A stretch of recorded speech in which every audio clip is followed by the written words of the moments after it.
So आज आपण buyback of सिक्युरिटीजचं चॅप्टर रिवाइज करणार आहे. Buyback of securities or shares means purchase of its own shares by a company. When shares are bought back they have to be cancelled by company. Buyback reduces share capital of the company. So if in the case 1 there is equity share capital of face value 10 and paid up rupees 8, here buyback can't be done because only fully paid up shares can be offered for buyback. When such adjustment is given, make shares fully paid up by the entry equity share final call account debit to equity share capital, and second cash account debit to equity share final call. Next is, as per Companies Act, there are only two ways to buy back. First is through free reserves and second is through fresh issue. So free reserve में in free reserve means companies K pass general reserve और P&L होना चाहिए, free reserve से नहीं. Payment तो cash से होता है end free reserve के साथ साथ और अल्टरनेटिवली फ्रेश इशू से भी करा जा सकता है बायबैक. उसमें issue shares to buyback and no benefit to company. Here if question only suggests that or mentions that preference shares are issued 2 months back for the process of buyback, then do not make the entry, do not enter such a journal entry, because if it is already in the balance sheet, it the entry has been passed already. Okay, so the next is journal entries. Here first we have to make the entry equity share capital account debit, because equity share capital account has credit balance. So here we are buying the shares back. Here आपण मगाशीच काय पाहिलं की when shares are bought back they have to be cancelled by the company. So आपण इथं equity share capital अकाउंटला debit करतो आहे, म्हणजे आपण त्याला कॅन्सल करतो आहे. त्याच्यानंतर premium on buyback account debit to equity share buyback. Equity share buyback is the representative personal account showing liability and it's showing liability that's why it is credited. So आपण ही एंट्री केल्यानंतर ते आपण due दाखवले. त्याच्यानंतर face value काय आहे, buyback price काय आहे, त्याच्यानुसार इथं फेस व्हॅल्यू येणार, इथं प्रीमियम ऑन बायबॅक येणार. फेस व्हॅल्यू जी आहे ती आपण फ्रेश इशू किंवा फ्री रिझर्व थ्रू दाखवतो, आणि प्रीमियम ऑन बायबॅक जे आहे ते सिक्युरिटीज प्रीमियम आणि नंतर P&L और जनरल रिझर्व. सो इथं सिक्युरिटीज प्रीमियमला फर्स्ट प्रायोरिटी द्यायची, त्याच्यानंतर P&L आणि जनरल रिझर्वला प्रायोरिटी द्यायची. You can read this premium on buyback extra payment which shall be paid through above in given sequence, because securities premium has limited usage but contrary P&L and general reserve can be used for other purposes also. So the first entry was equity share capital account debit to premium payable on buyback to equity share buyback. ही आपण ड्यूची entry केली.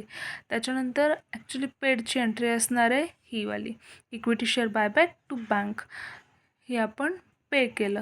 त्याच्यानंतर जी दाखवायची ती securities premium account. आपण premium on buyback जे आहे ते कशा थ्रू पे केलेलं आहे ते दाखवायचं आपल्याला.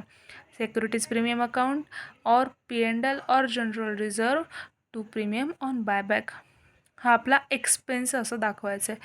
सिक्युरिटीज प्रीमियम P&L किंवा जनरल रिझर्वला असतो क्रेडिट बॅलन्स, सो आपण त्याला डेबिट बॅलन्स देऊन तो बॅलन्स कमी केलेला आहे. सो बॅलन्स शीटमध्ये ही अमाऊंट, इतक्या अमाऊंटनी सिक्युरिटीज प्रीमियम वगैरे किंवा जे काही असेल ते तेवढ्याने रेड्यूस होणार. त्याच्यानंतरची एंट्री आहे फ्री रिझर्व, जे आपण इथं केलं. फ्रेश इशू जर असेल तर त्याची एंट्री मोस्टली नाही येणार, जर ते बॅलन्स शीटमध्ये ऑलरेडी असेल तर. पण जर फ्री रिझर्व असेल तर त्याची एंट्री किंवा ते फ्री रिझर्व म्हणजे जनरल रिझर्व, P&L किंवा इवन इथं आपण लिहिलेलं आहे पण revenue reserve is also known as general reserve. So free reserve to capital redemption reserve only when redemption or buyback is out of free reserve. So ज्या वेळेस free reserve आपण use करणार आहे बायबॅकसाठी त्यावेळेसच त्याचा बॅलन्स आपण CRRला ट्रान्सफर करतो, fresh इशूचा नाही करत. कारण आपण पेमेंट केलं आहे त्यांना, बायबॅकसाठी पेमेंट केलं आहे, तर ते पेमेंट कुठून आलं ते इथं दाखवतो आहे. फेस व्हॅल्यूची जे अमाऊंट आहे त्याचं पेमेंट आपण फ्री रिझर्व थ्रू केलं आहे आणि प्रीमियमचं सेक्युरिटीज प्रीमियम थ्रू केलं आहे, त्याची आपण एंट्री केली. पण ही जी अमाऊंट आहे ती आपण कुठून आणली ते आपण दाखवतो फ्री रिझर्व थ्रू. आता फ्री रिझर्व थ्रू जर आपण ती अमाऊंट पे केलेली असेल तर फ्री रिझर्वमधला अमाऊंट बॅलन्स कमी झालेला पाहिजे.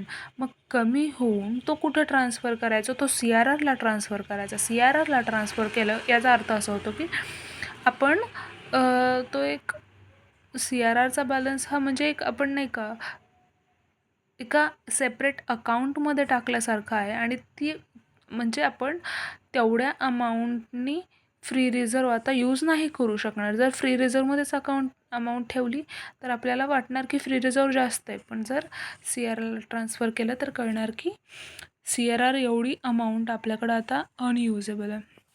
त्याच्यानंतर फ्रेश इश्यू जर करायचं असेल तर cash or bank to equity share capital ही एंट्री होणार. त्याच्यानंतर आता बायबॅकमध्ये आता इथं एक क्वेश्चन सॉल्व केलेला आहे विच इज नॉट इम्पॉर्टंट. आता इथं revenue reserve is also known as general reserve. त्याच्यानंतर ज्यावेळेस पार्टली पेडअप शेअर्स असतील तर त्यांना आपण इथं लिहिताना ही ज्यावेळेस आपण वर्किंग नोट तयार करतो तिथं आपण त्यांना फुल्ली पेडअप म्हणूनच अज्युम करायचं, assume to be wholly or fully paid up. पण त्याची आपण आधी एंट्री करणार equity share final call account debit to equity share capital. आधी आपण ड्यू केलं, आपण अमाऊंट ड्यू केली आणि त्याच्यानंतर bank account debit to equity share final call account.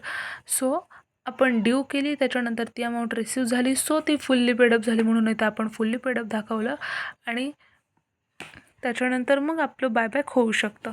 तर equity share capital to equity share buyback ही नॉर्मल एंट्री आणि याच्यामध्ये काहीच नाही आहे, काहीच म्हणजे प्रीमियम नाही आहे, त्याच्यामुळे इथं प्रीमियमची एंट्री नाही दिसणार. Equity share buyback to bank आणि नंतर general reserve to capital redemption reserve. त्याच्यानंतर आहे fully paid up and premium and preference share वगैरे आहे.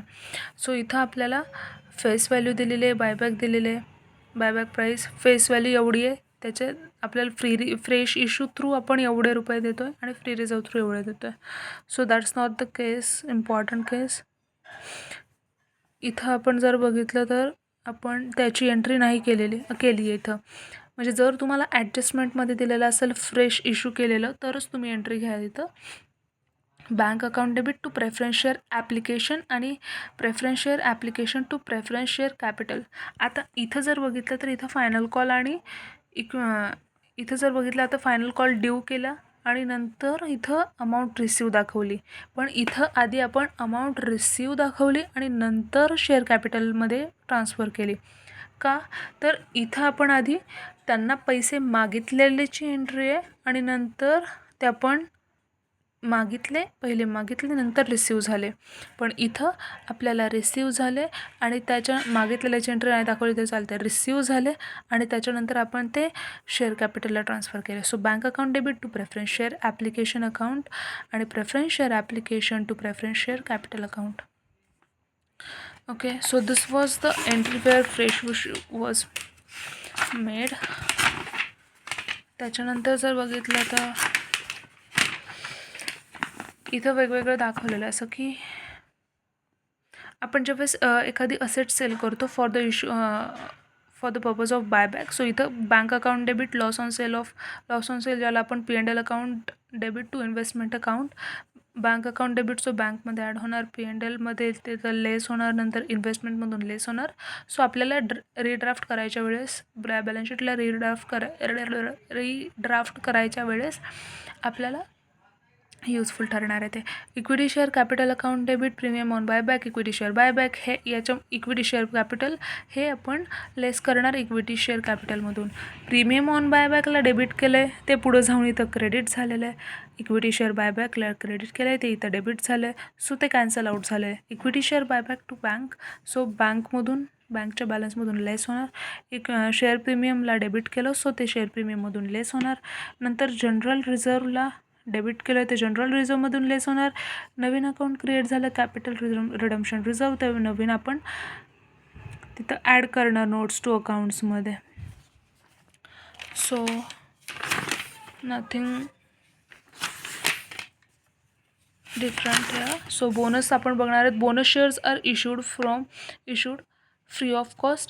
They are sometimes called as capitalization of reserves. Use the reserves in the following sequence. So bonus issue करण्यासाठी capital redemption reserve चा जो balance आहे तो फक्त बोनस इशू करण्यासाठी use केला जातो. सो त्याला फर्स्ट प्रायोरिटी द्यायची. सिक्युरिटीज प्रीमियमला सेकंड प्रायोरिटी आणि नंतर जे फ्री रिझर्व्स असतील त्याला थर्ड प्रायोरिटी. जर्नल एंट्री काय, capital redemption reserve account debit किंवा मग सिक्युरिटीज प्रीमियम काय असेल ते to bonus to equity share holder आणि bonus to equity share holder to equity share capital. So नंतर काही नाही आहे इथं. Capital redemption reserve, bonus to equity share holder, bonus to equity share holder आणि इक्विटी शेअर कॅपिटल. त्याच्या केसमध्ये इथं आपल्याला नोट्स टू अकाउंट्स, बोनसच्या केसमध्ये नोट्स टू अकाउंट्समध्ये आपल्याला एक ॲड करणं गरजेचं आहे की इक्विटी शेअर कॅपिटल नंतर खाली कंसात लिहायचं out of above this lakhs shares were issued as bonus shares. Need to right.